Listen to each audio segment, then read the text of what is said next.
તો જય માતાજી મિત્રો, સવારમાં હું આવ્યો તો મામાના મંદિરે અને આપણે ભગતભાઈ કીધું હતું કે તમે જે દેશી ચબૂતરો બનાવ્યો હતો એમાં દોણા પટી ગયા. હું અઠવાડિયા પહેલાં દોણા લઈને આવ્યો હતો, પણ દોણા મેં જોયું તો થઈ નતા રહ્યા.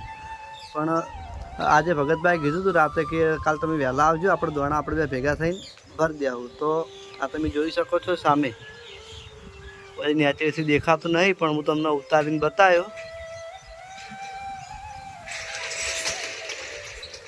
અને આપણા ભગતભાજી અહીં દોણા લેવા વીડીમાં, અને આ છે મામાનું મંદિર. અંદરથી પણ દર્શન કરાવું.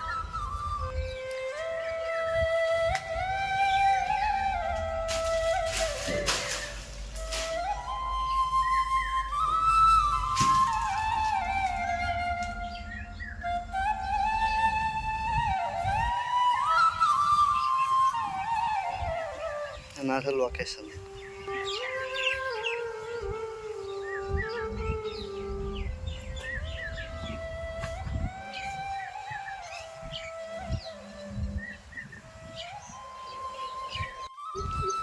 ખરેખર અમારા ભગતભાઈ જે લગભગ છેલ્લા ઘણા વર્ષોથી મામાના મંદિરમાં મામાની સેવા કરી, અને આ બધા કુદરત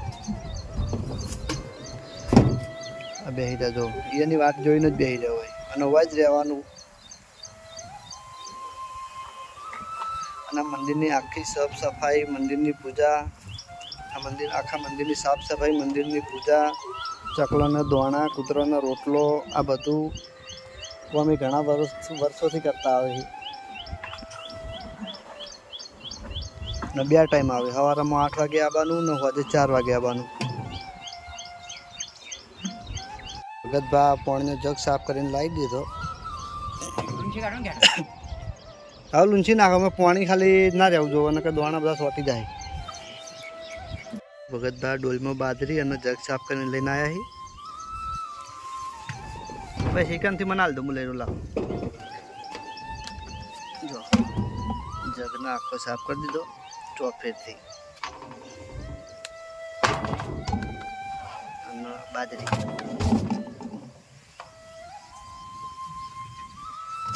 લાયા છે ભરવા માટે.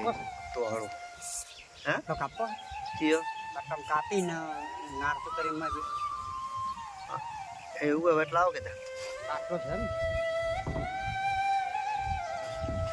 આપણા ભરવા માટે. ભગતભા લેવા ગયા અહીં બાટલો કે જે કાપી, અને તો તમે જોઈ શકો છો કે આપણે જગમાં દોણા ભરી દીધા છે. અને જે વરસાદના હિસાબે જે દોણા બગડે છે એનો આપણે ટૂંક જ સમયમાં એનો આપણે જુગાડ કરીશું કે જેથી કરીને દોણા બગડે નહીં. અને આપણે નવો જગ પણ આવો બનાવીશું. બીજું કામકાજ ચાલુ હોય તો મળીએ સીધા ઘેર એસબી શોપિંગે, દિલીપ સાથે મુલાકાત લઈએ.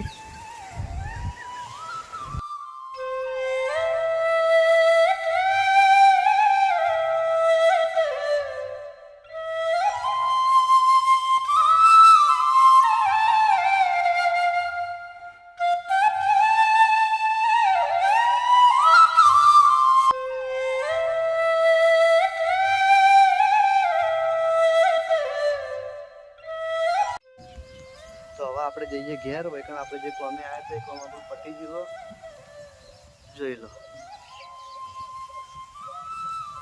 અને ટૂંક જ સમયમાં પોપટ કે કોઈ પણ પક્ષી અંદર દોણા ખાતું છે તો હું તમને એ પણ વિડીયોમાં બતાવ્યો. જો કોઈ દિવસ આવું અને ખાતા હશે તો હું તમને બતાવ્યો.